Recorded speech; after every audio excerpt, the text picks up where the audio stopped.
नमस्ते, good evening. स्वागत है आपका इंडियन बिजनेस टीवी पर। मैं हूं प्रिया जोशी और हम रोज की तरह आपके लिए लाए हैं बाजार की खबरें। आज जो है बाजार रेंज बाउंड रहा और मार्जिनल लॉसेस देखे हैं बाजार में।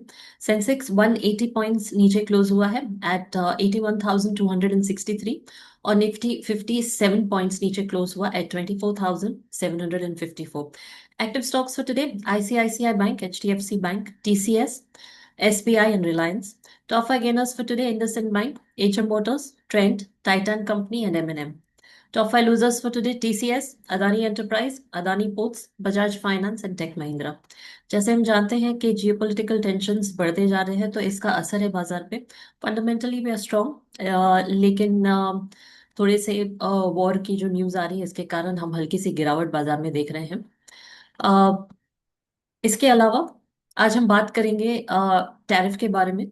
हम आए दिन टैरिफ की खबरें देखते रहते हैं, सुनते रहते हैं। अ, तो कहेंगे कि ये एक ट्रम्प्स टैरिफ सुनामी है, फार्मा को लेकर, चिप्स को लेकर और क्रिटिकल मिनरल्स जो है इन पर काफी टैरिफ्स लगाए जा रहे हैं। नए टैरिफ्स लॉन्च करेंगे फार्मा के ऊपर। शायद ऐसा है कि US is not worried about the shortage of medicine in USA. इसका इम्पैक्ट जो है वो क्या होगा उनके फार्मा इंडस्ट्री पर और स्टॉक मार्केट के ऊपर। डोनाल्ड ट्रंप जो है उन्होंने अनाउंस किया है कि नए टैरिफ्स लगाए जाएंगे फार्मास्यूटिकल्स पर, सेमीकंडक्टर्स पर और क्रिटिकल मिनरल्स पर under section 232 of trade expansion act. जो कि वो कह रहे हैं कि it could be a national security concern. ये टैरिफ जो है 25% से शुरू हो सकते हैं and it could go higher. खास करके उन्होंने फार्मा के लिए कहा है कि बहुत जल्द टैरिफ्स आएंगे, aiming to push companies to reshore production to the US. उनका मेन एम यही है कि प्रोडक्शन जो है वो जल्दी से यूएस में शुरू हो जाए। लेकिन वो इस बात को नजरअंदाज कर रहे हैं कि मेडिसिन की शॉर्टेज हो सकती है। There is a growing concern कि टैरिफ्स जो है वो ड्रग्स, उनके कारण ड्रग के शॉर्टेजेस हो सकते हैं यूएस में, स्पेशली फॉर जेनेरिक मेडिसिन, जो कि ऑलरेडी है under pressure due to thin margins in supply chain issues. Drug prices जो हैं वो बढ़ सकते हैं इसके कारण। It could disturb the availability of essential medicine और it can force insurers to raise premiums. तो ये एक एनालिसिस है। इसका इम्पैक्ट जो है वो स्टॉक मार्केट पर भी हो सकता है। द निफ्टी फार्मा इंडेक्स जो है वो ड्रॉप हुआ है बाय 2.5% और इंडियन फार्मा स्टॉक्स जैसे कि ग्रैन्यूल्स इंडिया, ल्यूपिन और अरोबिंदो, उसमें हमने 3 to 4% जो है वो गिरावट देखी है प्रेसिडेंट ट्रम्प की टैरिफ अनाउंसमेंट के बाद। Uncertainty over US market access है, potential margin pressure due to higher tariffs और risk of reduce exports from India. तो इन ऐसे में इंडियन फार्मा प्रोड्यूसर्स को क्या करना चाहिए? Diversify export markets. उन्हें they should reduce the over dependence on the US by expanding to markets like Europe, Latin America, South East Asia and Africa. Local presence जो है वो स्ट्रेंथन करना चाहिए। कंसिडर कॉन्ट्रैक्टिंग मैन्युफैक्चरिंग या partnership with US based firms to bypass tariff. Invest in high value products. Focus करना चाहिए on biosimilars, complex generics and speciality drugs where margins are higher and competition is lower. Advocate through industry bodies, work with organizations like PharmaSil and FICCI to engage with US trade representatives and highlight the mutual benefits of Indian pharma.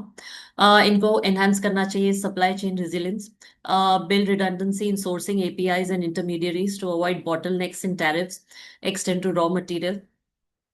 Tariff का push जो है वो इसलिए भी लगा रहे हैं क्योंकि this could be a cause of national security, economic strategy and geopolitical rivalry.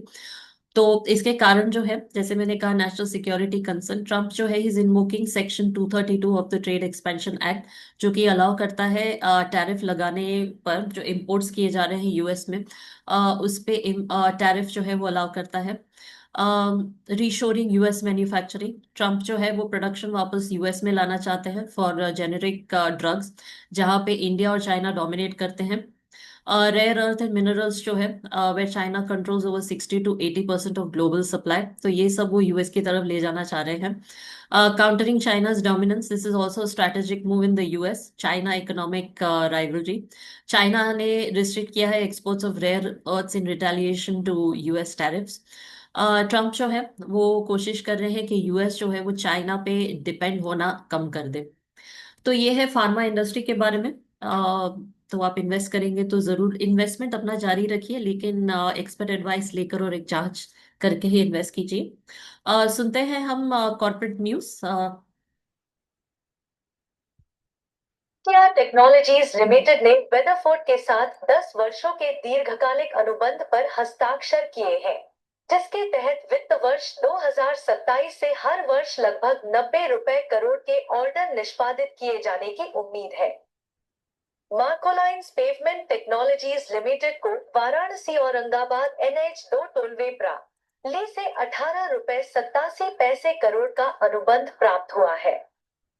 Krishna फॉशम LTD के निदेशक मंडल ने 500 टीपीडी डीएपी एनपीके उर्वरक और 300 टीपीडी सल्फ्यूरिक एसिड संयंत्र की स्थापना के लिए सैद्धांतिक मंजूरी प्रदान की है।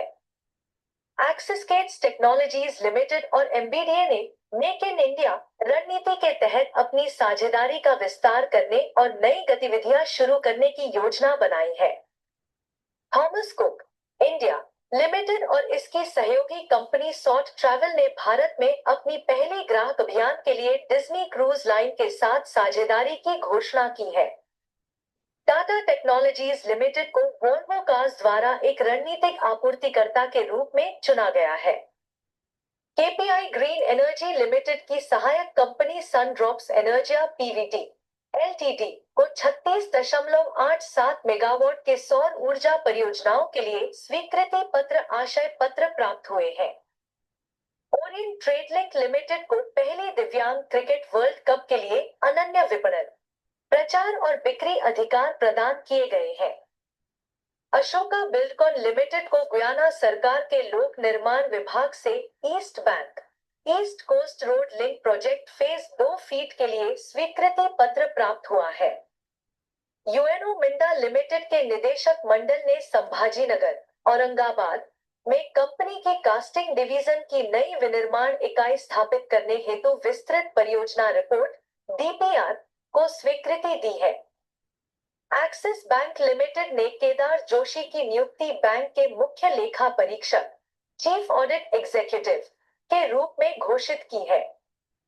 OECL डिवाइसेस लिमिटेड ने अमेरिका की फ्राई इलेक्ट्रॉनिक्स INC के साथ हियरिंग एड एनालाइजर व संबंधित उपकरणों के लिए वितरक अनुबंध किया है। अंतर्राष्ट्रीय आर्थिक और भूराजनीतिक घटनाक्रम, स्विट्जरलैंड ने शून्य ब्याज दरों के युग में प्रवेश किया। मध्य पूर्व में इसराइल ईरान संघर्ष के चलते शिपिंग बीमा लागत में तेज उछाल आया है। अमेरिकी फेडरल रिजर्व ने कहा है कि अमेरिका में आर्थिक मंदी की आशंका।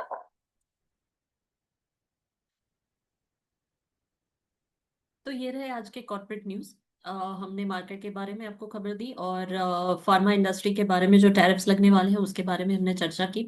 आप इन्वेस्ट जरूर कीजिए, इन्वेस्टमेंट जारी रखिए। बाजार में उतार चढ़ाव लगे रहेंगे, लेकिन इन्वेस्ट कीजिए, एक्सपर्ट एडवाइस जरूर लीजिए और अपनी तरफ से एक जांच करके इन्वेस्ट जरूर कीजिए। कल लौटेंगे वापस शाम को 4 बजे और एक नए विषय पर चर्चा करेंगे। Thank you so much for joining us today. नमस्ते।